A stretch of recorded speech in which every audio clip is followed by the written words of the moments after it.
The OnePlus 15 is an absolute downgrade. Or at least that's what a lot of people are saying, but the truth isn't that simple. While there's a long list of cut corners, we don't think it's necessarily a full downgrade. Want to know why? We'll take a deep dive into the design, display, battery performance, and cameras to show you the whole story. Hey, I'm Olive, your host here at Versus.com. Hey, where's the OnePlus 14? Oh, and here's a huge shout out to MG Kushal, Daydreamer, Abelair, and Sasanka for joining our Ultra tier. Thanks a lot for your support. If you also want to become a Versus member, check the join button below. The OnePlus 15 now comes with a form factor we've seen on multiple phones over the past few years, with way more angular lines. The older OnePlus 13, on the contrary, comes with curved edges that make it feel much slimmer than it actually is. For materials, both have aluminium frames, but the one on the OnePlus 15 is micro arc oxidized, which gives it this really nice grippy matte finish. The frame on the 13 is polished instead. On the back, you get a wide range of materials and finishes on both, ranging from fiberglass to glass and even vegan leather. Between our review units, the 13 comes out as the lightest, but only by a tiny 2 grams, sitting at 212 grams. For protection, the OnePlus 13 already offered a super sturdy IP69 rating, but the 15 totally one-ups that with IP69K. That means it's completely dust-tight and can chill submerged in under 2 meters of water for 30 minutes. On top of that, it can withstand hot, high-pressure water jets just in case you accidentally put it in the dishwasher. So as always, let's check in with the team and see who likes which design best. The 15. The 15. The 15. The 15. The 15. What about you? I'm also gonna have to go for the 15.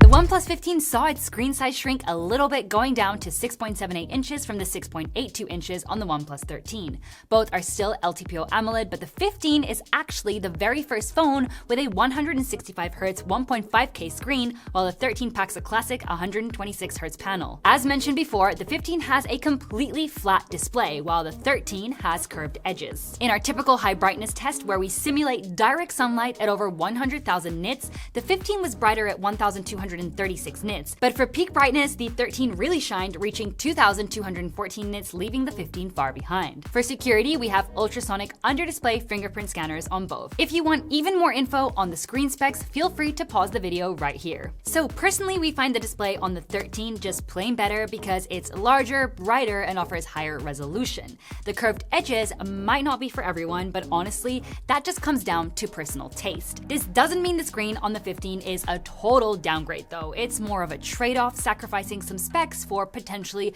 better gaming performance, at least for the few games that actually support 165Hz. Now let's see if the speakers also faced changes.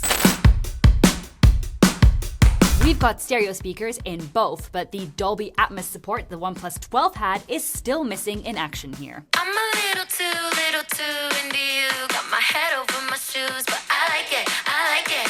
I'm a little too into you. Got me up over the moon, but I like it, I like it. I'm counting colors in your eyes. I'm losing track of all my time. It's like I'm high. Tried not to slip into your blue, but I've been slipping into you. The floor is ice. So for us here in the studio at medium volume, both phones are basically identical with great audio definition and rich bass. But when you crank the volume all the way up, the 15 is actually clearer as the 13's audio starts to clip. By the way, we know you definitely willingly clicked on this video, but you might not be a subscriber yet. So if you're liking what you see, hit that subscribe button to join the fun. Oh, and if you want to take a closer look at either of these OnePlus phones, but you're perhaps too lazy to Google them, no worries, direct links are already waiting for you in the description below. Now let's take these cams for a spin. In case you're kind of blind, the OnePlus 15 is totally missing that Hasselblad H from the back, and that's because that partnership is as dead as Tony Stark. However, it is still well and alive in Oppo devices. This year, we once again have 50 megapixel modules in all 3 rear cameras, but none of them are identical between the two phones. For the main one, the 15's 50 megapixel cam has been downgraded to a narrower aperture and a smaller Sony sensor. Both phones deliver rather contrasty contrast-rich photos in outdoor scenarios, but the 15 actually has more realistic levels of saturation, making it look a bit more natural. Indoors, it's the other way round, with the 15 having more saturated colors plus a bit more contrast. However, its white balance is much more precise than on the 13. Oh, and by the way, that's our little friend Bruno. For the ultrawide, we have the same megapixel count and aperture, but the field of view and the sensor size got noticeably slashed on the newest OnePlus 15. Once again, in outdoor scenarios, the 15 takes more natural shots without that over-boosted contrast and saturation that the 13 has. Indoors this time, both look pretty similar, but the only big thing really setting them apart is that the 15 correctly captures the right color of our curtain here. For zoom, we have yet another couple of 50 megapixel periscope telephotos. The 15 has 3.5 times optical zoom and the 13 has 3 times. The 15, just like the other rear cams, also has a narrower aperture and smaller sensor. At the optical zoom levels, the 15 has a tiny bit more saturation and contrast, but the detail level looks identical between them. At 10 times zoom, we notice there's already some kind of AI sharpening going on both. This is even more noticeable at 20 times zoom, as you can see some surfaces look too smooth, but still the 15 looks better for us. Both phones can go up to an equal 120 times zoom, and here the 13's AI algorithms actually do a more effective job at creating detail. Switching to portrait mode, you can see the 15 has a clear improvement in depth detection, correctly capturing the swing's chain. When using the telephoto, the 13 is not bad, but the 15 does improve once again, especially at delivering more true-to-life shots. Moving on to video, you can expect 8K 30 FPS as a maximum format on both, but for our reviews, you should know by now that we always film in 4K 30 FPS. We do continue seeing improvements here as the 15 clearly has more precise colors compared to the 13. Still, both do have some camera shake, even if there's no big action in the frame. Let's see if that ever gets improved on though. For portrait video, the 15 is now capable of filming at 4K 30 FPS, while the 13 can only go to 1080p 30 FPS. Now, that camera shake is even more noticeable here, almost as if either the optical or electronic stabilization just switched off. At least you have better definition on the 15. For filming with the ultra-wide camera, you have a format limit of 4K 60 FPS on both.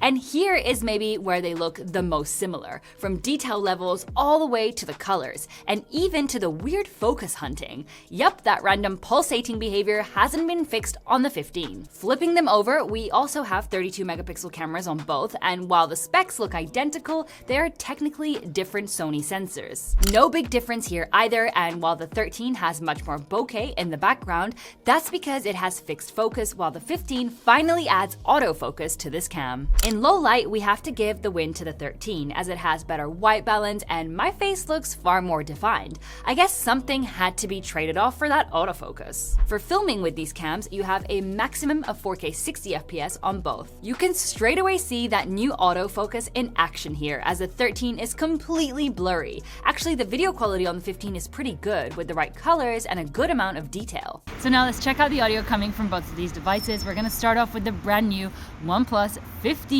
What do you guys think? How do I sound over here? Then we'll move on to the 13.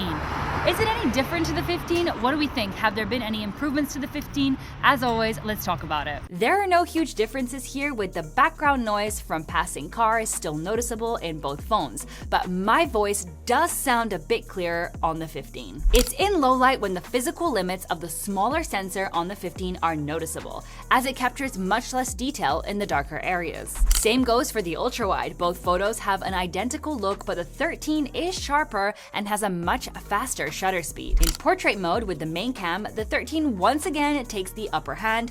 Edge detection is amazing in both, but the 13 looks as crisp as a Dorito. With the telelenses, the only slight difference lies in the tone. Other than that, both look pretty much identical. Video with the main cam doesn't differ too much either, but the 13 once again captures a bit more of the darker areas, plus it looks a bit sharper as well. The same behavior applies to the ultra-wide cameras, though here it's more evident evident how the 15 can't capture as much detail as the 13, like in the night sky, for example. So altogether, despite the 15 coming with technically inferior cameras at the back, the produced photos are actually better than on the 13, with more realistic colors and toned down contrast in most scenarios.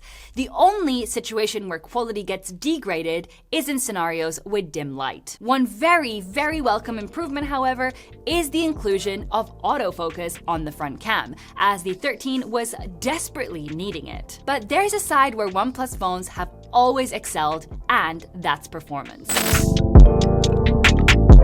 We have seriously powerful chips here, with the 15 carrying the newest and awkwardly named Snapdragon 8 Elite Gen 5. The 13, on the other hand, is packing the still very capable Snapdragon 8 Elite. For RAM, both of our units come packed with 16GB. Here's a quick breakdown of the available storage configurations, types, and USB standards, though some of these variants might not be available in all markets. But to really see what these two phones can do, we threw them into some real-world testing, starting with gaming. We ran 15-minute sessions with cooldown time in between. First up, Grid Legends. We had to tweak the settings file to unlock 60 FPS in graphics mode, since it is capped at 30 by default. The 15 topped out at 60 FPS but dropped to 43 FPS, whereas the 13 only topped up at 51 FPS and dropped even more to 35 FPS. For temperatures, both got quite hot, sitting at around 52 degrees Celsius. Next, we launched Withering Waves and cranked the graphics all the way up. The 15 topped out at 60 FPS and dropped only a single frame,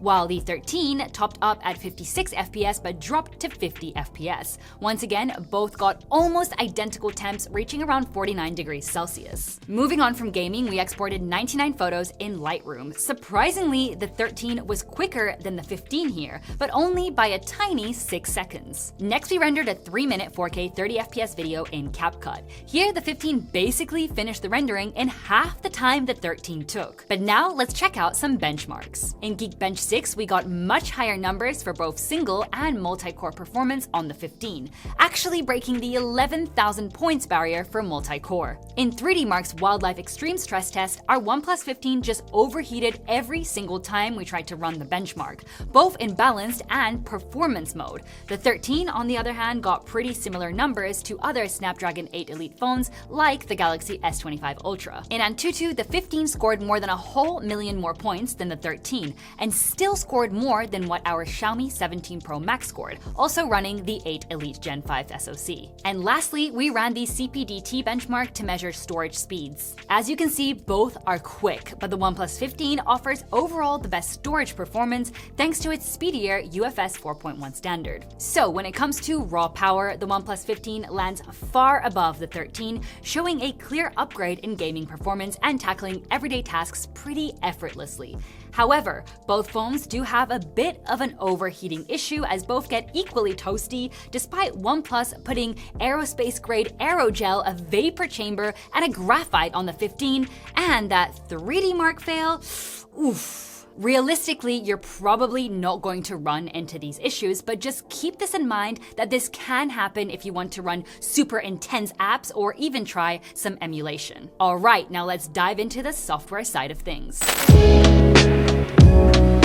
Both phones are currently running Oxygen OS 16 based on Android 16. While OnePlus has extended software support for its flagships, we're still only getting 4 years of OS updates and 6 of security patches, which is alright, but other big manufacturers offer up to 7 years. When it comes to features, Oxygen OS 16 has basically become a full-on clone of Oppo's global Color OS, so the classic Oxygen OS is pretty much dead. On top of that, of course, it now looks more like iOS than ever, which is a bummer since all the Chinese UIs look basically the same nowadays. I mean, you can even find random bits of liquid glass like on the lock screen. The OnePlus 13, just like the previous iPhones, came with an alert slider, but once again, following Apple's design cues, the OnePlus 15 now has a plus key, and its customizable interface and functionality feels suspiciously familiar. Still, you do get great features like Mindspace, which works kinda like Nothing's Essential Space to save and summarize info from your screen captures or audio recordings. You also have the super practical smart split screen that we personally love. This being 2025, of course, you have to have AI or you get put in jail. You have a rather wide range of AI features like AI search, AI writer, plus some cool gallery tricks to reframe and erase objects. But honestly, the best feature is still hiding in the calculator app. But now let's move on to our last category.